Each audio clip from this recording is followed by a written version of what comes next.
Ministério do Turismo e Associação Casa Azul apresentam 18ª Flip, Festa Literária Internacional de Paraty. O projeto se beneficia da Lei Federal de Incentivo à Cultura, Vale Mais Cultura e conta com o patrocínio oficial do Itaú, apoio da Prefeitura Municipal de Paraty, Pinheiro Neto Advogados e UOL. Realização: Associação Casa Azul, Secretaria Especial de Cultura, Ministério do Turismo, Pátria Amada Brasil, Governo Federal.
Bom dia a todos. Good morning, everyone. I am Daniel Dueca, Director of Instituto Brasil-Israel, and I would like to welcome you all that are with us in this literary dialogue. Brazil and Israel is a partnership Brazil and Israel in the international festivity of literature in Paraty Flip. You're going to have 3 tables, 11 at 2 and at 4, and other 3 more on the January 18th. This is programming was thought of our team. Michelle German, Rafael Cruchin, and Ana Clara Muner will be with us in this 2-day event. They will talk more about the purpose of IBI. I would like to have this work following our work in our networks. So Micheline Alves, I would like you to be the mediator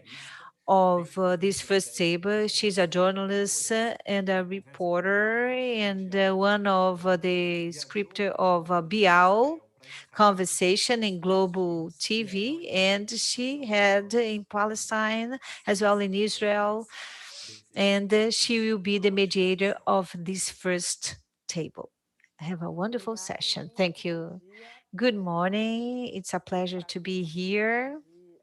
It's a pleasure to conduct in this table. We're going to have incredible conversations today. I think the technical announcement of this transmission, you have English and Portuguese, so you decide which language you're going to follow. Itamar Rabinovich, one of our guests, will be speaking in English, and Vera and I, you'll be speaking in English. So this is our question. And Rabbi and Marielle, why you are going to talk about this story? One book is Itzhak Rabin, a biography written by Itamar Rabinovich, that it was launched here by IO Editing, that is a partnership with the Instituto Brasil and Israel, and Killed Marielle.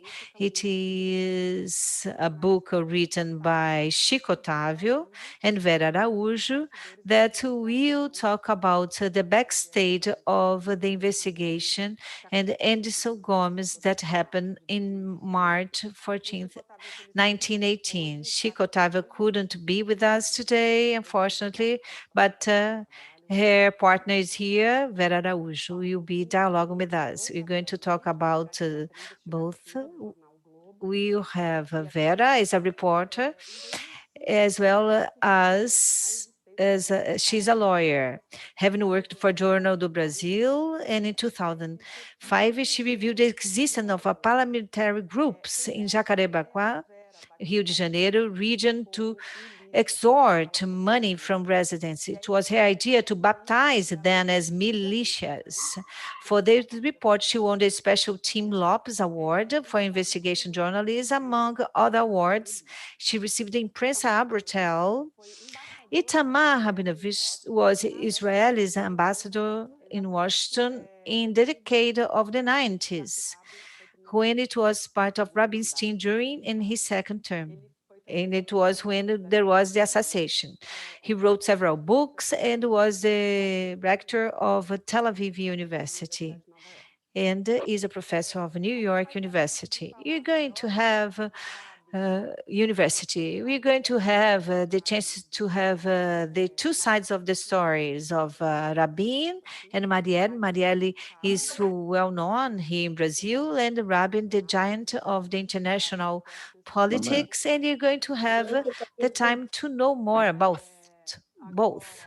Now, it's good to put in a context that you have 25 years. It was November 4th, 1995, that the first Prime Minister Itzhak Rabin was assassinated, murdered by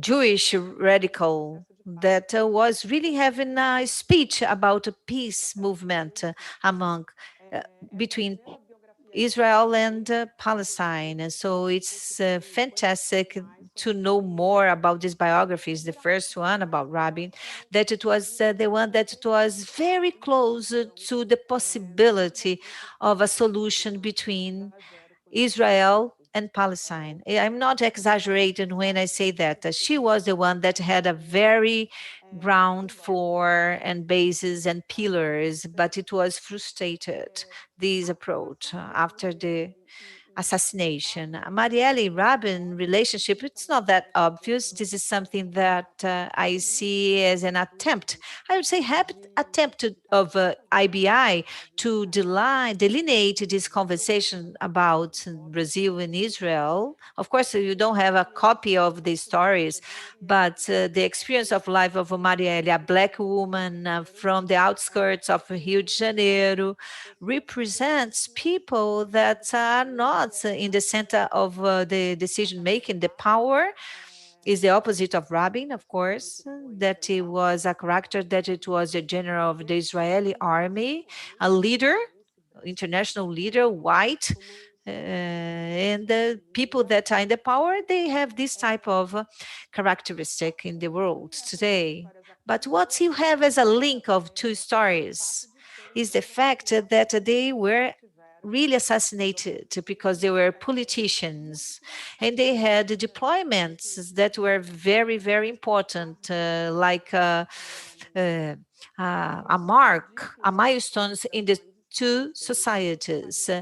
Marielle Franco was, it seems to be, assassinated by political reasons. It was really to shut down the mouth of a woman that was creating problems to the benefit of others that want to become powerful still.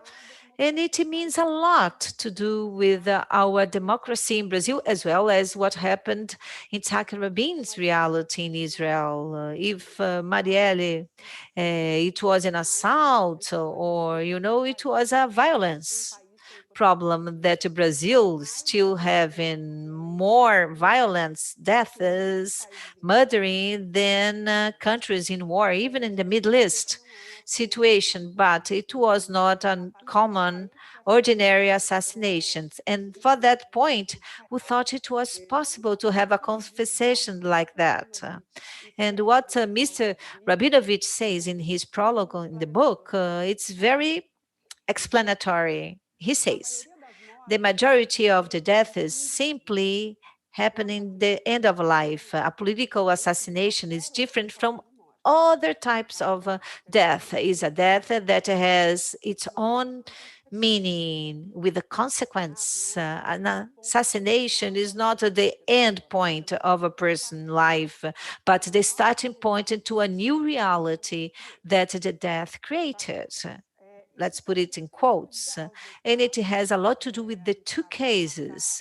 We know that kill a judge or a municipal deputy or a prime minister is to kill democratic institutions, to kill the possibility of having a dialogue that is crucial for democracy, for the survival of any society.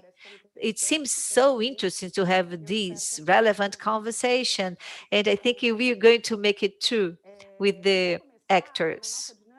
In our dynamic, you have to space to have questions and answers of the public, the audience. You have the open chat, but you have our dynamics that they will speak freely in this beginning without a lot of interruptions. You're going to have 15 minutes for each, and you're going to have experiences up to get to the constructions, to the book design and materialization. So I will start from Vera, ladies first, my colleague.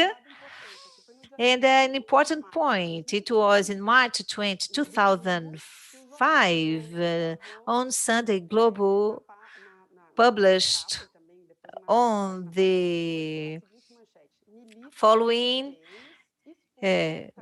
militias of military police exposed the traffic dealers. So it was a group of military police and militia that got the control of the slums in Rio de Janeiro. It's because of this report, this story. Militia was the name of this organized crime done by the former military policeman. So you are doing this so far, Vera. You are covering all these stories.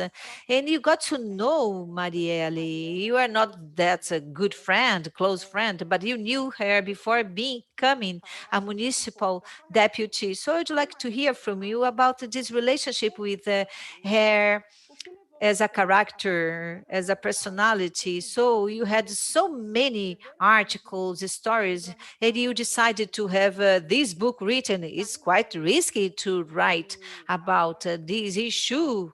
You have an ongoing investigation, and you have this curiosity, a desire to have answers in your book that you don't have yet. You have only questions in many of this. So I would like to know, Chico was with you, is your partner of work, a writer too. So I would like to know how severe it is, how serious it is. You have more than 1,000 days without having the answer of this case. You have people that are under arrest, are in prison, but this is an investigation that bring a lot of questions. The floor is yours. So go ahead. I think it's a summary of your life, professional life, that you're going to say in 50 minutes. Good morning, everyone. Thank you for the opportunity to be here, Brazil and Israel. Good morning, Micheline. It's an honor to be here and be interviewed by you, to be really the anchor of this work. And Professor Itamar Rabinovich, it's an honor to be here. It's a challenge, actually, to be here in this table, because people can ask, like Micheline said, what has to do Marielle, a Black woman, bisexual, a politician? A lot to do. It seems it's not to do, but it's a lot to do. So there are two politicians that were assassinated, killed in a covert situation. One, it was in a public square, and Marielle in a very militia way of doing things, in the shadow, behind the scenes, like a terrorists that do, but very professional. And this is the challenge of this type of work. When you think about investigation work, you are talking about people that do not think and if they have to have a collateral harm because Marielle was in a car. She was with her assistant, Fernanda Chaves, and her driver, Anderson Gomes. Anderson, the driver, killed as well, would be the side effect because the target was Marielle. And Fernanda, by miracle, could escape from this assassination. So going back to Micheline's question, in 2005, we had information from groups that were the residents that had to pay to live there. It was extermination groups. Didn't kill only traffic dealers. No, they could kill residents, civilians, people that could be against their way of working. But this group, the militia group, was different from the extermination group that you knew in 2005. By that time, they received some money to make these executions, but they have taxations to protect the residents. It was to protect themselves against this militia group. You would pay not to be killed. Your survival would depend upon money. And, crucial services, for example, gas to cook. In a slum, you need to cook in your home. Cable TV, alternative means of transportation, because here in Brazil, people do not have a means of transformation that would be effective. So they have these backup means of transportation that you have to pay for that. And this militia group had to have money. They want to have profits. And you can see the authorities, the formal ones, they would approve it in a way, because there was a discourse that the militia would be there to really protect the civilians from traffic dealers and family members. They do not want to have the kids to become a traffic dealer. They want to have a citizen, actually. And in 2005, there were groups. They are not called militia yet. They were domaining some favelas, slums in Rio de Janeiro in the shadow. It was a hidden positions. We journalists could realize that, but we could be through information. In 2005, I work a lot in this public safety issue.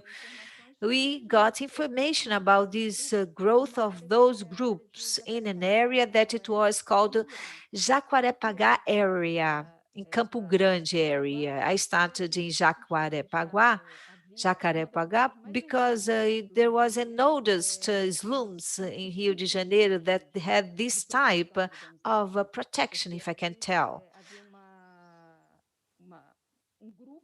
There was a group of extermination, but there was no payment. It was in the 90s, in beginning of 2000 as well. So it starts to become this military police, the former police people as well, having this charging reality.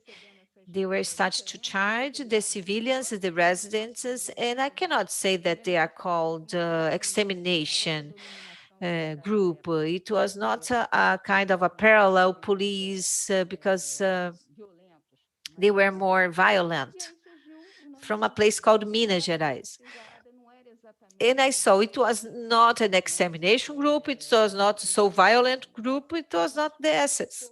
But I think it would be better named as another thing, not an extermination group. So these people that would kill, would charge to protect themselves by paying this group. And you have this story in Jornal Globo Journal. I still working in Globo newspaper, so I denominate as militia. And then you had the growth, unfortunately, of these groups, as I said in the beginning, You had some authorities that would approve it in a way of supporting, and you have this support with some police battalions, and very difficulty by the civil police officers that would work with the public ministry to investigate this group. I'm talking about 2005. Yeah, they like let it go, say that they had so many crimes going on in Rio de Janeiro that militia would be something bad, less deleterious. Okay, let's make the way they are doing. The traffic is not installed in that community that they are working. So let's close our eyes for this type of crime. And then, the militias are more and more powerful, and they want to have profits, and they want to have power, and they are infiltrating themselves in the politics, in all the branches, in all spheres, I would say, in a municipal level, state level, and federal level. And this growth obviously started to get politicians uncomfortable about that, serious politicians, I would say.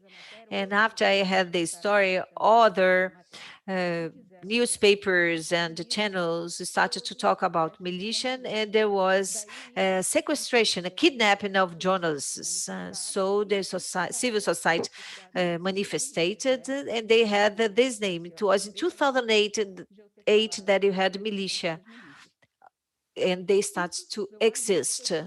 So you had a list of militiamen that you have more than 200 names in a list. And this type of work put light on what is the power of militia. And you have all these task forces, and some militiamen were imprisoned. And they changed the leadership of the police officers, even though you are arresting them, put them in prison, people serving as example in 2008, 2009, even though they had a kind of a change of costumes and habits. Instead of trying to be on the spot, they start to get working in the shadow. They thought that the visibility caused more problem than solutions to them, because when they were visible, obviously with the effort of the press, it's very important to point it out. The press had a very important role, fundamental role in this investigation journalisms, to put light on these criminals that were working in that purpose. You had prisons, but the power was there. They were behind the scenes using other people, supporting other politicians, but they were in this sphere of power. Let's say that. And as well as in the community areas. When you had Marielle assassination, you have to remember that it was one day of March 14, 2018. That was the very day she was killed. Rio de Janeiro was under federal intervention because you had many crimes going on that period of time. You had a lot of robbery of cargo and what you call Rio de Janeiro, a lot of people being robbed at the same time. And it was a Temer government. He was the president, and there was an agreement that the federal intervention could happen in Brazil. And it was here in Rio de Janeiro, this intervention. And when the day that Marielle is assassinated, is murdered, it was in this intervention period, they changed the chief of civil police officer. that would be in charge of working in this investigation together with the police of homicide. That was the scenario of that time. It was a scenario of a lot of polarization. It was an election year, and people were dividing into themselves, and you had the hatred to the left wing. It was the very beginning of this hatred against the left wing in Rio de Janeiro specifically. And the left wing was really giving a lot of hard time to the right wing. They were confronting itself. We had a lot of political instability, and anything could happen. And for that reason, it happened the assassination of Marielle Franco and her driver, Anderson Gomes. When you see today, it's interesting when Micheline talked about our conversation today. Marielle, in the first sight, she was not well known, but her death, she was known among her works, social media. She had a strength in place, but she had an international expression when she died. She is not only Marielle, the municipal deputy that was a leader of a Black woman that had her leadership in these anti-racial aspects, and the federal intervention was in Rio. Marielle was in danger, so she had this projection. And when she died, she became a symbol that would go after could drop down all the barriers and frontiers. So she is frontal, no frontier anymore. And it happened, this boundless happened because of her ideas. She had this skill. She was capable of getting there and put all the other municipal deputies in their places. She had charisma, the strength in her voice. Her history was important. Her background was responsible for being where she was. She was the fifth municipal deputy that had more votes. So it was brand new. It shows her strength. But people said that she was not well known. There are people who say that. So when I have this definition, she was not well known outside, and in some places in Brazil too. People didn't have this experience with her, of course, but her vote was so meaningful, so impressive, that she was there because she had a purpose. She had this voice.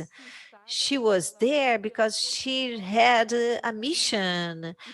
She had a charisma and the flags that she imposed and conducted. So when she was assassinated, there was a commotion. People really were surprised how she could have such a power. There is an image that I always say in my book, it's written in the book, in her funeral, that it was, very fast funeral, and her coffin had to go over a square that her body, the coffin would go to the chamber of the municipal deputies, right? And you had to walk along the street to get there. And there was a flight of stairs in this area. It was completely full of people. And then people opened the space.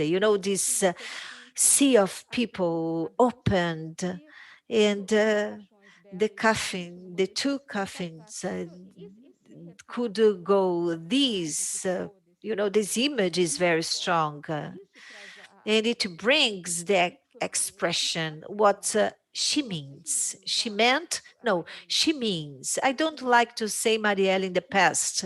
I say she is among us. She is present with all her missions and struggles are evident, are stronger even though and intense. It's very important to point out. I and Chico Otávio, my partner in this endeavor, we got together in these investigations for the newspaper as well as for the book. Chico Otávio has a lot of experience in the political sphere. My experience is more in the safety, politics, and policies. So when you got our strength together to have this parallel investigation, it was very important. And in that time, you had this period of federal interventions. The information was not available. We had to work a lot as journalists to go for information, and they had all this importance. They were crucial to provide all the lines of investigations. The civil police had to get of some of our lines of investigations. Witnesses, I could get two, and the police couldn't get to that point. There were a lot of mistakes in that period of investigation. These two witnesses, they were the most important ones in the process. The investigators give these confirmation that these two witnesses that you brought were important. And you could, underlining work, show and put light on things that nobody thought about, that within the militian group, they were expert at killing people, really specialized in killing politicians. And the contraventions that you have here, I mean, you have criminalities of all types. The office of the crime, it seems to be snobbish, but this is the name of the group of extermination. And these groups that were in the sewage, there underground, could come up to the ground. And I brought these because of our work. We provided information to tell these stories. And it's very important to show that because of the idea of really writing a book. We realized that a lot of things was out of the pages. We knew highlights. You talked about something, people forgot about it. And there were things that you couldn't publish because of the space of a newspaper or the site. And you had to go into depth. The behind the scenes were not shown properly. And the idea of the book was based on that. Chico and I started to talk and say, why you do not use these informations that are so important? You have so many breaking news and behind the scene news. And then you said, let's write a book. That was the idea of have this book, and you have the support that it was crucial. Yeah, it's a book, journalistic book. It's not a biography of Marielle. It's just to understand the crime, how well done was the execution of this crime. Of course, you're going to get to know who Marielle is, but not the biography, but she as a victim. And you can have the idea of how the organized crime is put in practice in Rio de Janeiro. And people that killed Marielle hated her. We do not know who was the killer of Marielle. The motivation, it's a hatred motivation. A political crime, as you said, Micheline, is a political crime that what really puts the two masterpieces together. And you know that the killer was a person that had other, he was there. The person was there that had the same line of thought. With every time you analyze this crime, because it's something that you revisit all the time. You want to see the book, but you revisit the process, the people, because the crime is ongoing. You have all the time to really go after the big response. You cannot have this crime without an answer. If you have impunity in this crime, it will be a confrontation of the democratic means. If you don't have an answer for this crime, other crimes can come up. Thank you very much. It's great to have this book, a reality. It's come true. And it's very important to have this organized. And the crime is ongoing, I know. And you want already to understand how much Itamar and knows and understands about this reality in Brazil, and let's really obey, and let's have Itamar. Let's follow our script. Something that Vera said that is very important. It is investigation, right? And your book, Professor Itamar, it is a biography of Rabin, and you're going to have all this narrative about. For a Brazilian that is not so into the trajectory of Itzhak Rabin, and you know the history of Rabin gets mixed with the history of Israel. So you have that September 13, when you have 1973, that you have these crossing hands done by Bill Clinton help, that you had Arafat and Rabin, where you have the Organization for the Liberation of Palestine. It was in the grass outdoors of the White House. And you know into depth about Itzhak Rabin lives. So who was Rabin, if you can really contextualize his profile for a Brazilian audience? So let's give this political background of Israel and know about your position as a friend, as an Israeli, a collaborator. Who is Rabin, and how Rabinovich gets this cross section? Okay, thank you very much.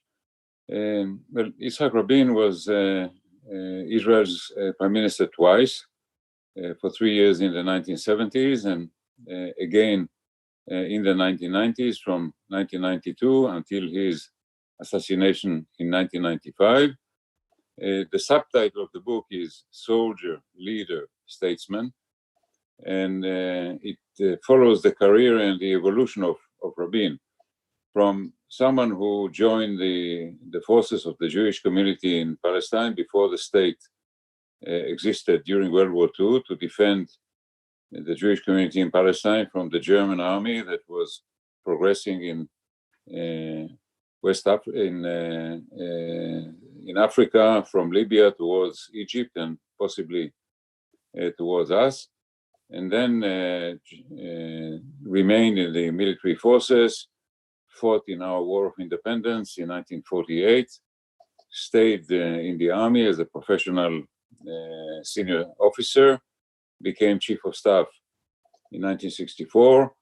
As a chief of staff, he was the man who prepared and led the Israeli army to the great victory in the Six-Day War in 1967. In that war, Israel defended itself, but ended up with a miraculous victory, capturing territory from Syria, from Jordan, and from Egypt. The Jordanian territory was the West Bank, which is part of the historic land of Israel. We call it the cursed blessing. The blessing was that Israel stood on the verge of grave danger, grave threat in 1967, and in 6 days ended up defeating several Arab armies, a huge victory. But the curse is that we became encumbered with Arab territories, Egypt, the Sinai, Syria, the Golan Heights, and from Palestinians, the West Bank and Gaza. And the question of how to dispose, what to do with these territories has been the governing issue of Israeli politics from 1967 to this very day. And it is one of the ironies of history that Rabin, who was the chief of staff of the army who captured the West Bank and Gaza in 1967, was killed in 1995 because he wanted to return most of the West Bank and Gaza to the Palestinian Authority by way of establishing a historic compromise between Israel or Zionism, Israeli Jewish nationalism, and Palestinian nationalism. And this has been the most contentious issue in Israeli politics, and it is the issue that divides left and right. Of course, there are social issues, there are issues of religion and state, and like in every country, left and right are divided over several issues, but the governing issue in our case is the debate over the future of the West Bank and our relations with the Palestinians. Now, I was commissioned by Yale University Press to write a biography of Rabin, and I wrote the story of his full life with an emphasis on the later years when he became a very senior political leader. I worked with him for 4 years. I was his ambassador in Washington, and I was his negotiator with Syria in the peace process of the 1990s and a member of his inner circle. So I knew him very well, and I was very close to him. And I'm also a professional historian. We are in a literary festival. I should emphasize that writing a biography is not like writing a history. It's a particular branch of history. I wrote several books of history, never before or after a biography, so I had to deal with this particular art form. And I did not have to do an investigation, I did research. Unlike the murder in Rio de Janeiro that was described before, there are no mysteries about the assassination itself. We know who the assassin is. The assassin is in jail. We know who his supporters and friends were. We know who were the rabbis who gave him a religious license sanction to kill Rabin. There was actually a state commission of inquiry to look into the security lapses that facilitated this assassination. So in this respect, I practically had to do no investigation, but I did obviously research into the life of Rabin, the things I had not known before. Now, as I think was mentioned at the outset, in the case of a politician or political leader, political activist that is killed, an assassination transforms the life of that person and creates a second life, what the Germans sometimes call Nachleben, the life after the end of life, because there is a memory and there is a mythology and there is a reputation, and sometimes it has a life and a power of its own. The fact is that we are now 25 years after the assassination of Rabin, and it is very much a live issue in Israel, and I would say around the world. The biography that we are discussing has been translated into 9 languages. Fortunately, Portuguese is one of them, but there is a great interest around the world, from China all the way to Brazil, in the life and legacy of Rabin. Now, there are, of course, major differences between the assassination of a major national leader dealing with issues that are global issues, and the assassination of a local politician in an important Brazilian city. There's a difference between what essentially is, in your case, a criminal assassination with political ramifications, but essentially it's a criminal act, and a pure political assassination in our case. But there are points of comparison and similarity, as has been mentioned. A reputation, mythology are created by the assassination, and they exist in both cases. In both cases, we had lapses by the police or by the security forces. In our case, Rabin was not sufficiently well protected, given the atmosphere and the incitement and the threats of death in the month that preceded the assassination. Now, I was also asked to discuss the relationship between this biography, assassination, and democracy. In our case, the assassin represented what we call the settlers. The settlers are the group that has, since the late 1960s or early 70s, began to settle the West Bank and Gaza in order to make sure that these territories captured in 1967 remain part of Israel. This is essentially a messianic religious group. They believe in the sanctity of the land. To them, the land of Israel is God promised to the people of Israel, and keeping the land is more important, let's say, than human life and another issue. In other words, we are dealing with a group of messianic fanatics who were willing to do anything, literally anything, in order to protect their project of creating settlements in the West Bank, transforming its character, and preventing any political settlement, any compromise, any return of most, if not all, the West Bank to Palestinian hands. The clash between them and Rabin did not begin in his second term. It began actually in his first term. And when they were protesting against at that time, negotiations with Egypt, he called them a cancer in the body of the state. Because the way he put it, people who do not accept the authority of the government and accept the position of rabbis, of religious leaders, as being supreme to the laws of the state and to the authority and legitimacy of the government, are people who are undermining democracy.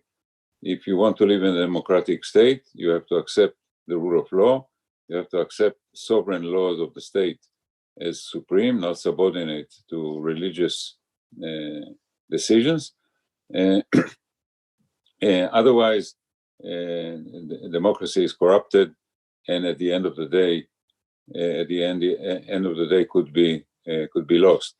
So we had a case of a collision here between a democratically elected government that made a decision that it wanted to try to resolve the Israeli-Palestinian conflict, to normalize the life of Israel, to help integrate Israel in its environment in the Middle East, and to deal with more important dangers to the security of Israel emanating from the countries like Iran and Iraq, and not from the Palestinians or other immediate neighbors. And this was objected to by two groups. One is the group I described, and the other was the political opposition. And ironically, the man who led the political opposition to the decision of the Rabin government was Mr. Netanyahu, who is now our prime minister. In a way, of course, he did not incite for the murder, but he did not exactly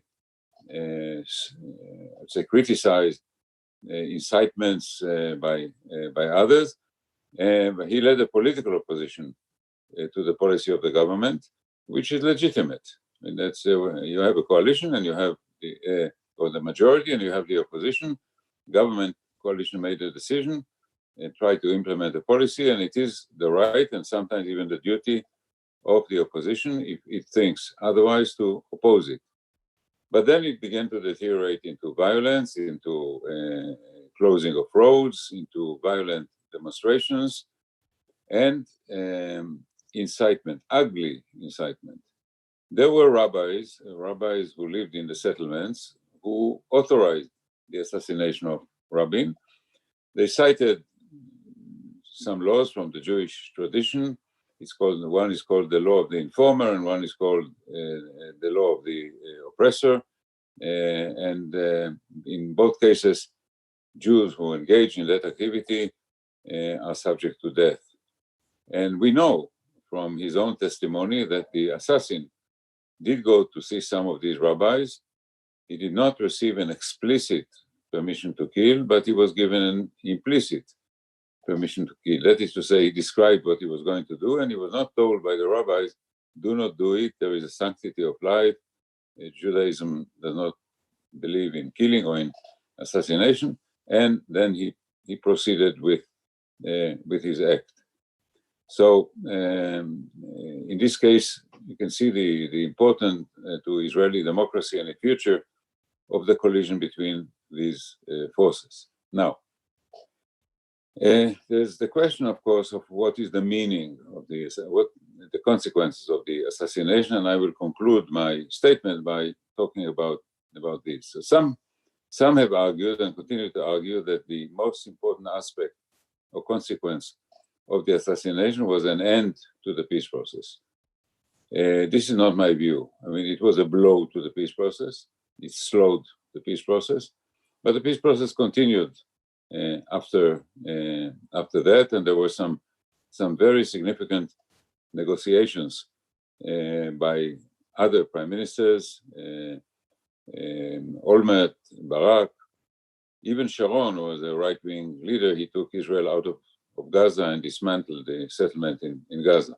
That was not the end of the peace process. Even Netanyahu at some point spoke about a two-state solution. And right during these very days, we have the Trump plan that is still relevant for about a month, that speaks about a two-state solution to which Netanyahu accepted. So the peace process is not dead. But what has been in danger is Israeli democracy, because the assassination led us through a red line, the killing of an Israeli prime minister by an Israeli Jew over a political issue. And there was a mistake by Rabin's successor, Shimon Peres, who became prime minister after his death, decided not to prosecute the people who engaged in the incitement. He tried to go for national reconciliation, not for going after the inciter. And some of these rabbis and other radical right-wingers who engaged in the incitement and created the atmosphere that led to the assassination 25 years ago are still out there with their ugly rhetoric and their threat to Israeli democracy. Israeli democracy, I believe, is strong. Our institutions are strong. I know that your country faces some threats to democracy as we know it. There are some anti-democratic forces in Israel too, but I'm not worried about the state of Israeli democracy. At the same time, of course, one needs to be alert, and one needs to celebrate the life of Rabin, his willingness to sacrifice them as a defender both of national policy and of Israeli democracy. Thank you.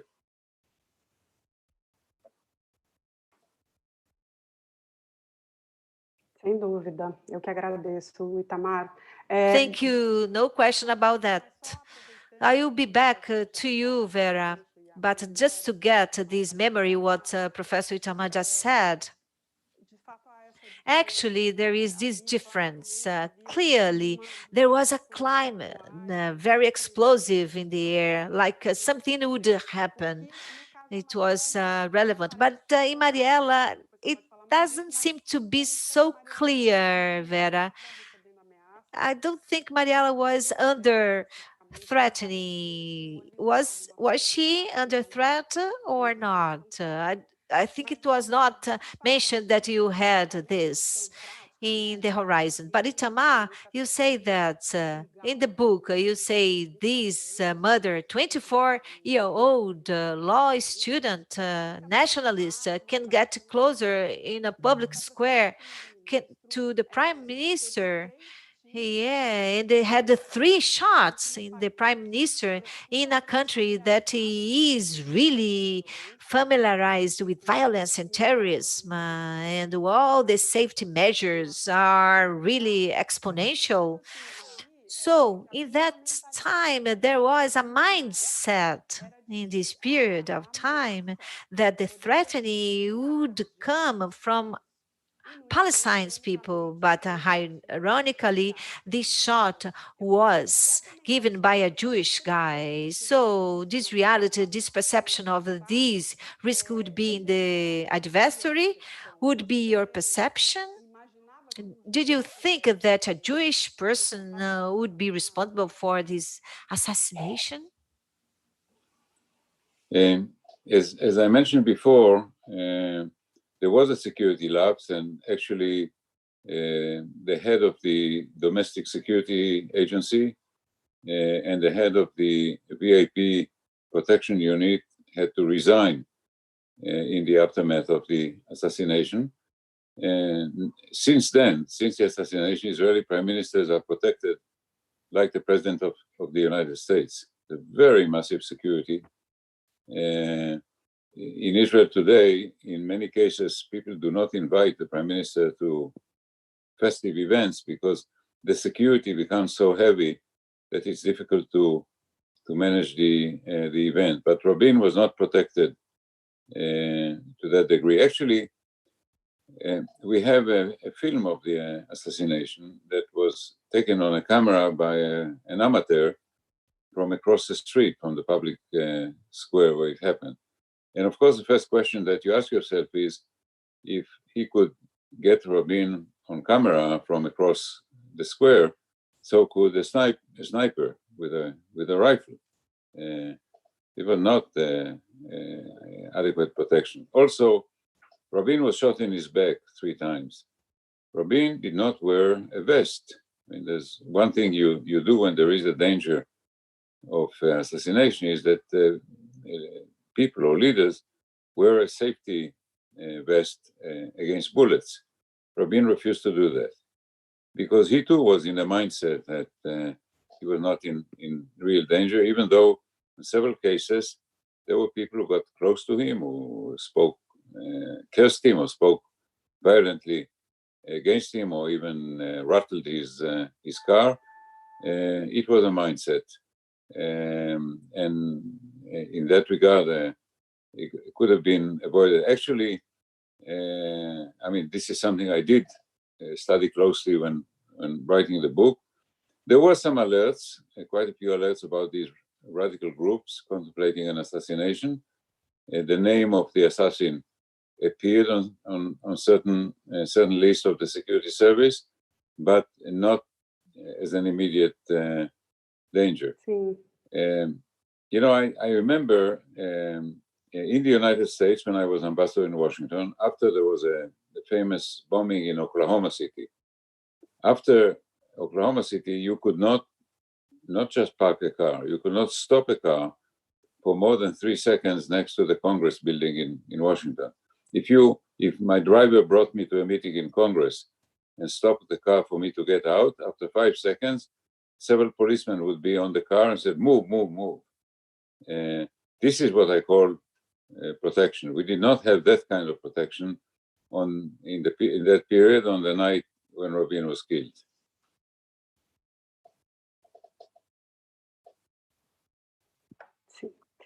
Vera. Vera, something that you said, that you can have a difference in this parallel. Marielle was not really under threatening, but there was some kind of confrontation. As you could see after the assassination, you can remember, then you can understand the puzzle, because she had these hard speeches that people got annoyed about. But something that is similar is this assassination of reputation that happens afterwards. So Rabin was accused to have Palestine relations, and Marielle, when she was murdered, you had these accusations that she would be connected to the trafficker, would be married to a traffic dealer. You know, how do you see this? How you understand how it was manifested? Could you manifest it? Did you see this in the police environment, this type of accusations, I mean, connections with the traffic dealers? Micheline, actually, before answering your last questions, because you have many questions in one. Yeah, journalists do it, actually. A good journalists do it, actually. Let's concentrate ourselves. I find very curious when I was seeing Professor Itamar Rabinovich explain and give this wonderful class. It's just a class to us. It's fantastic. It's amazing. And he talked about the situation of Rabin not to have a threatening. Yeah, he didn't have these safety, security in place. She was understanding and believing everything was in proper time. He signed the peace Oslo treat. So he was a believer of this peace process. So she was facing, I think that what Professor said about without having a proof anti-ballot. And if you want to get close to a community, to Islam residents, when you have proof device against ballot, you know, the traffic dealers and the militia people, they are imponent. They have their power. So if you go to some slums, you have a risk situation in place. So you have to wear this anti-ballot device because we had Tim Lopes, the journalist who were killed. That she entered in a community and tried to infiltrate themselves, and he was executed because he was recognized. He was there before. It's another story, but it's a practice.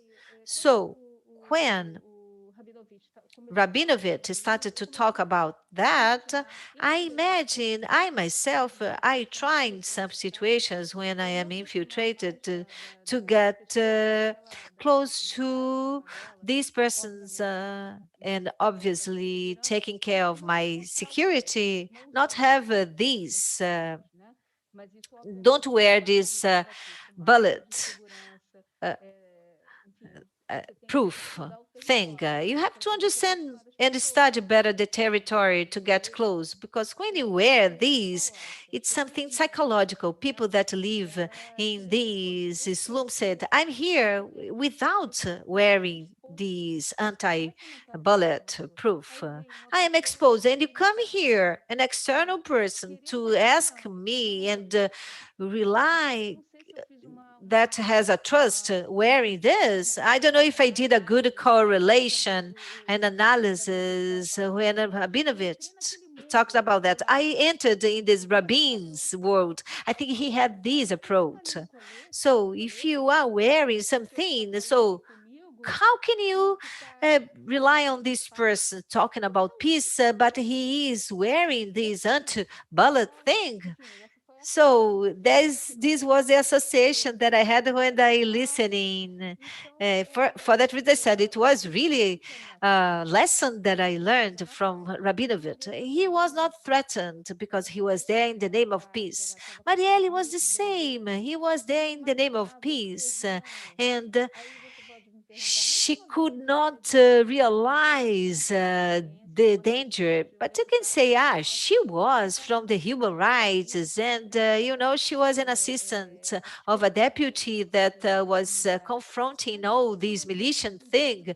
But when you are there by the peace, with the willing of changing the world, you forget about your security fences because you have something bigger than you. That is the piece all about. So the two parallels, they didn't have the threatening in their souls, even though there was something regarding reputation. In case of Marielle, it happened, as you said, Micheline.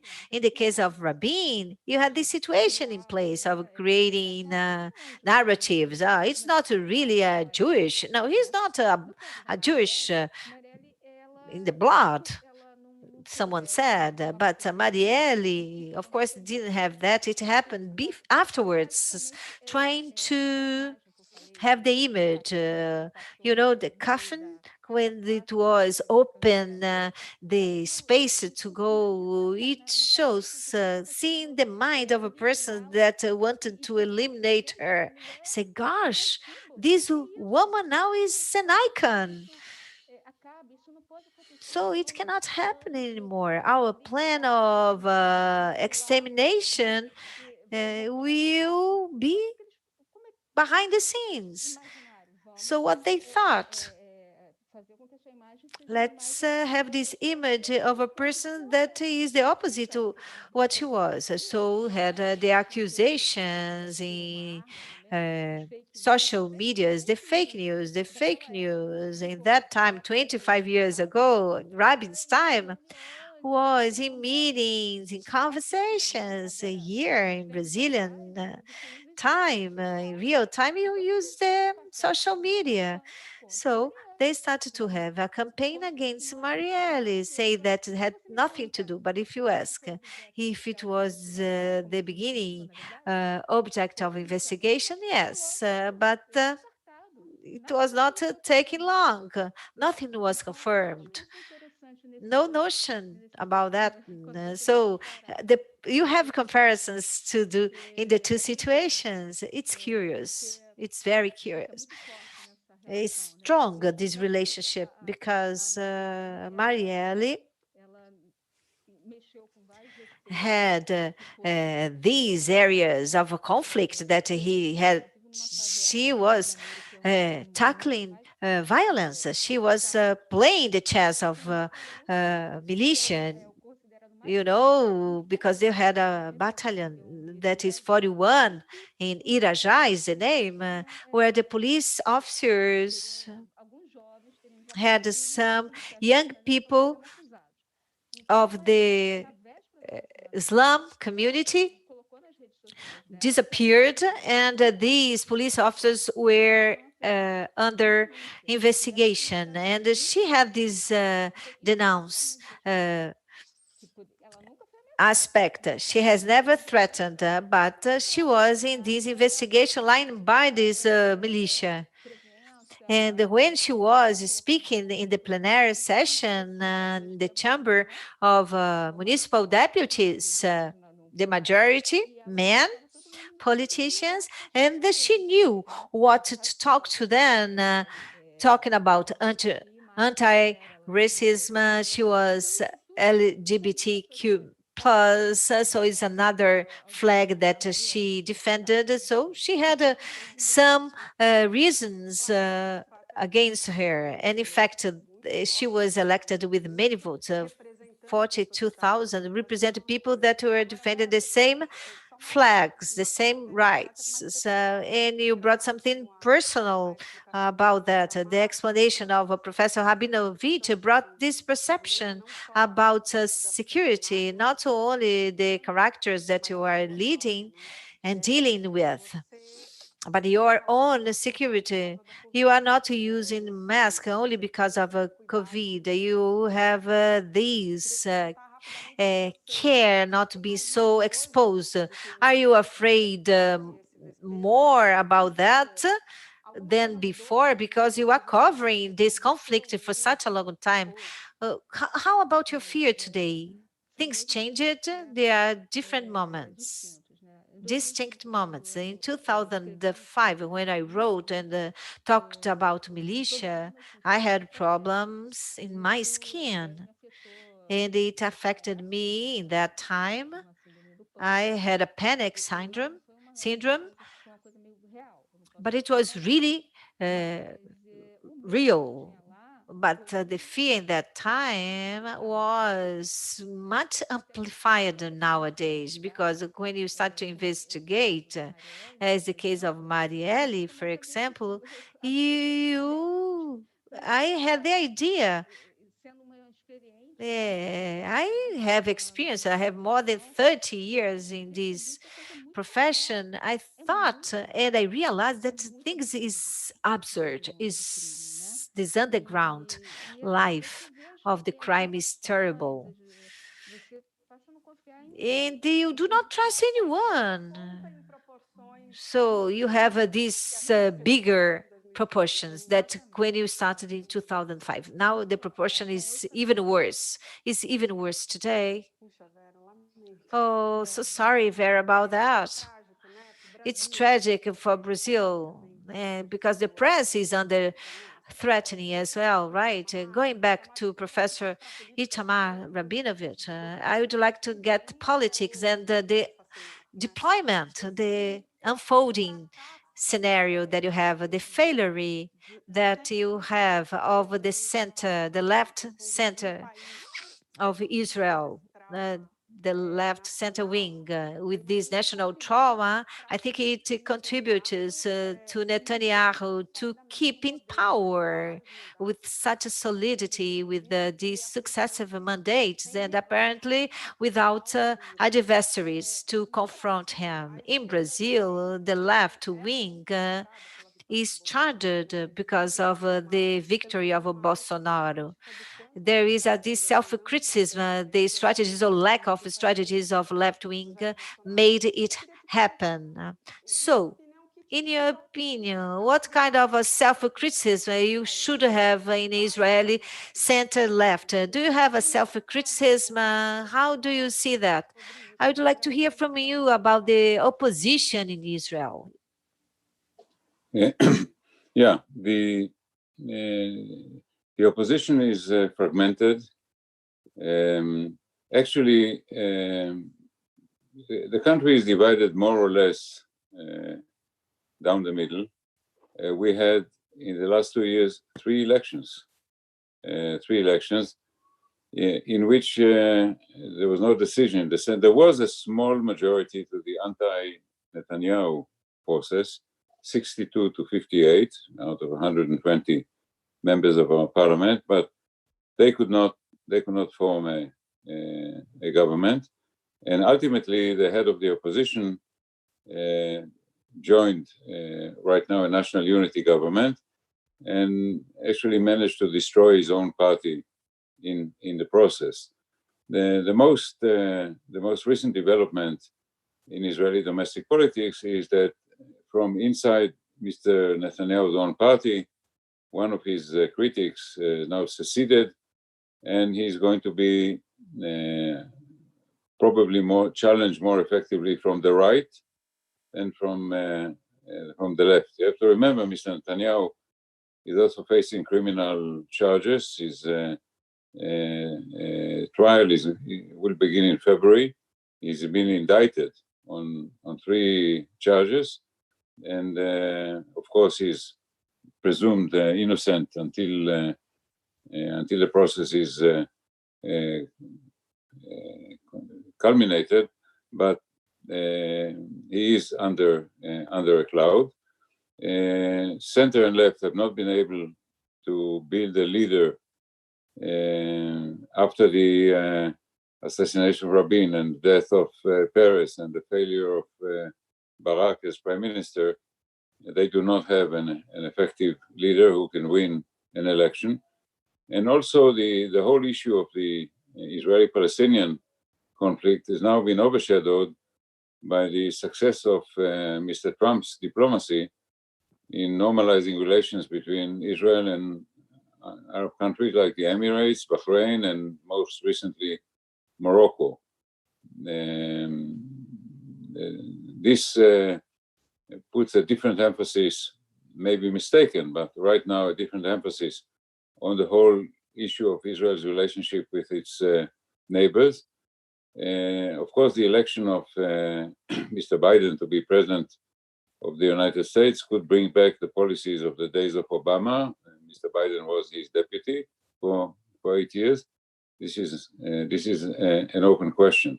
So at this point, I cannot tell you when the next Israeli election will be, what the life expectancy of this government is, who our next prime minister will be, what the most effective opposition group is. In other words, more question marks than answers.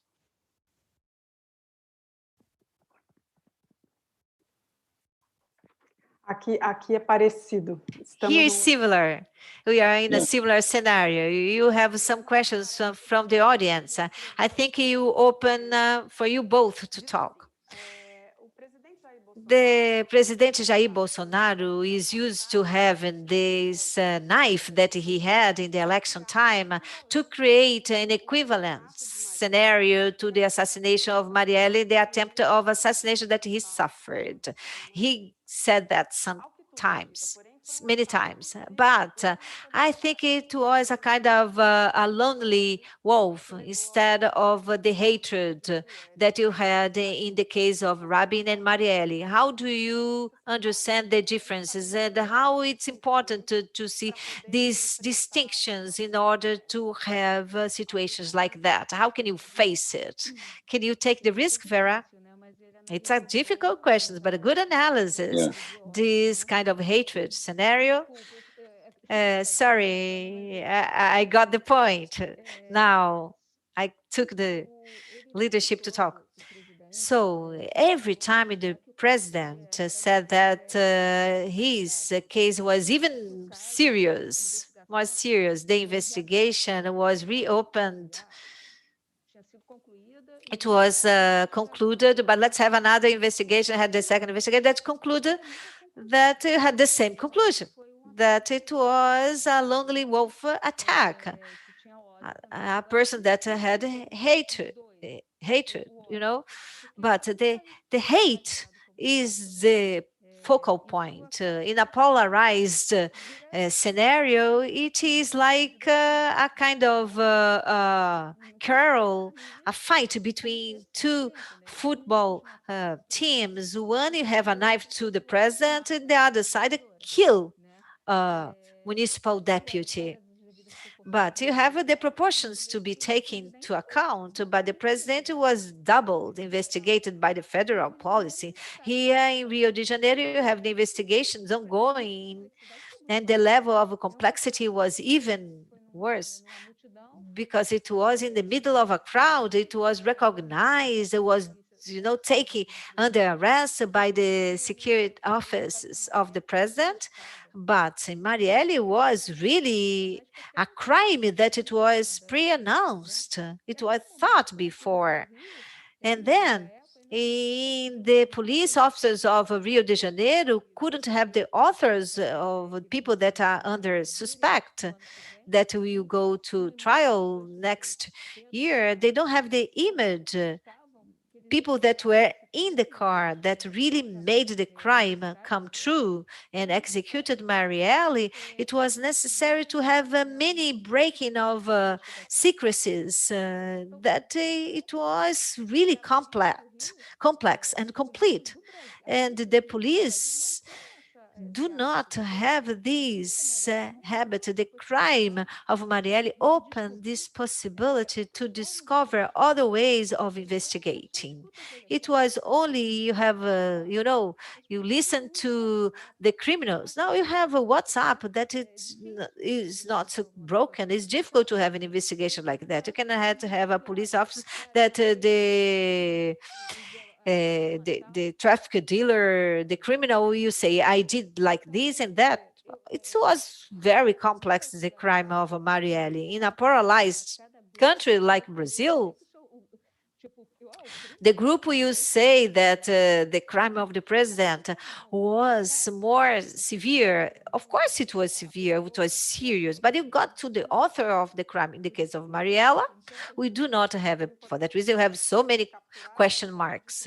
So it's important to capture the reality and create a narrative that makes sense to your group.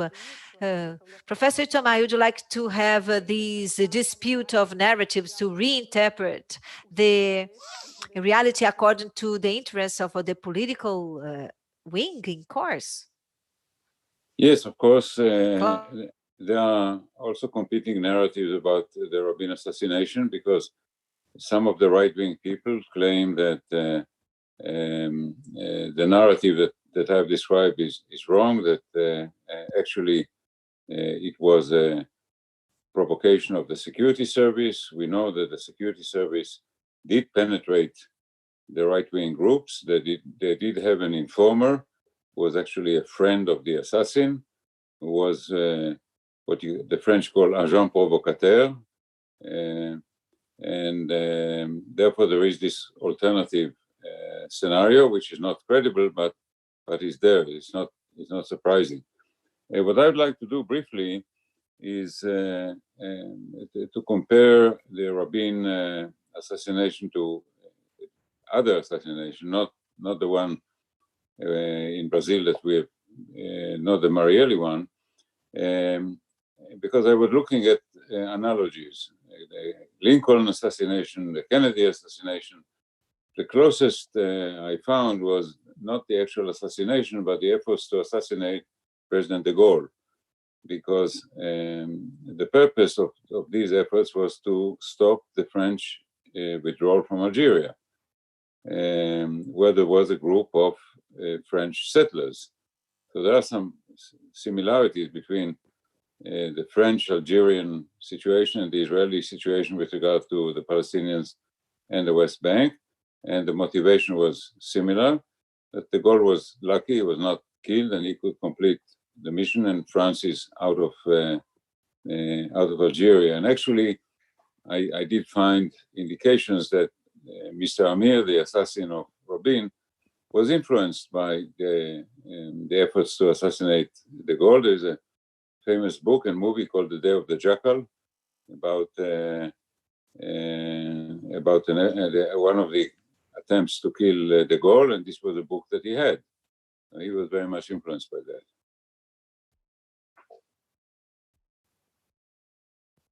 Muito interessante, muito interessante. Eu não tinha feito esse. Very interesting. I didn't have this parallel.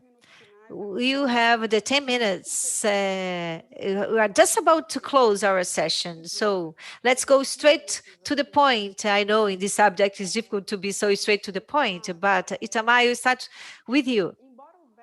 Even though you had questions about Rabin that you have in your book, you had some questions about the real commitment of Arafat to have this peace treat in the way that it was planned. But even though you had the agreements, you had a commitment, there was this possibility to be in the same table and talk. Do you see this possibility today? In the Palestine side? Not right today. Not right today, because we have a right-wing government in Israel that is opposed to what we call a final state solution.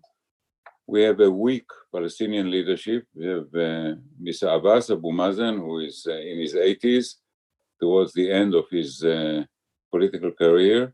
And we have seen in earlier cases, he did not take the opportunity presented by Prime Minister Olmert and others. So I doubt that he can make the bold decisions that will be required. And right now you are in a transition from one American president to another. We do not know whether President Biden would be willing to make the investment in playing the role that earlier presidents like Clinton or Carter had played. So I'm not sure that this is a propitious moment to seek what I call a final status solution. To me, the emphasis right now I think, was to prevent a point of no return, to prevent further expansion of Israeli settlements in the West Bank to the point where a creation of a Palestinian state in the future would not be feasible. And this I think can be done, and I expect that with the Biden administration in place, there will be a change in American policy from that of Trump to that of Biden, and we will see an emphasis not so much on a quest for a final status solution, but for interim solutions preventing a point of no return.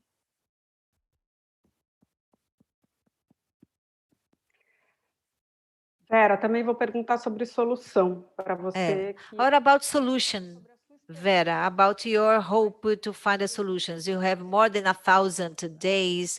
You don't have proofs. It's difficult to solve the Marielle's case. You yourself, do you envision this solution? You hope that in a pragmatic way you can get to the solution in these cases with the author, the motivations, in course? It's a very complex crime. I would say very complex indeed. And it was done by professionals. And they didn't want to have any kind of clue, and that is the difficulty. The type of gun used, you had a TK-45 that is used only for protection of authorities.